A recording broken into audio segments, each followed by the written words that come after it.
O Signor Davidor, ciolè la barca e venieme a Cior, che quel da Zian alle un poro can, quel da Bigoin le massa piccinin, quel da Col non me vol, e de quel de Unigo non me fido. Chiunque sia nato a Vidor ha sentito, almeno una volta nella sua vita, questa antica filastrocca.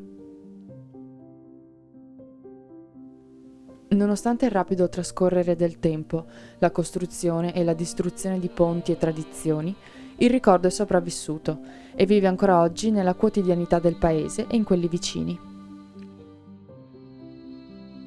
Il signor de Vidor è un caronte dalle origini umili, che ha il compito di trasportare servi e padroni, uomini e donne, vecchi e bambini, locali e stranieri indistintamente, da una sponda all'altra di un fiume difficile.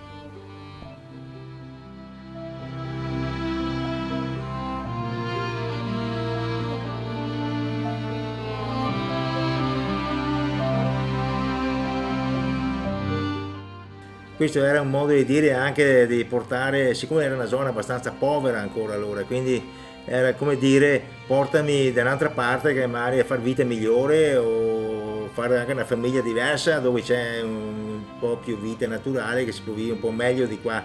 Quindi era un po' un detto così. E quindi poi il detto non è finisce qua, poi sono anche detti, ogni paese del circondario ha altri detti. Nell'abbazia c'è ancora questa catena, dove viene appesa la catena, che il barcaiolo quando era in difficoltà aveva una fune che attraversava il Piave e poteva agganciarsi e attraversare il Piave con le persone e con le merci.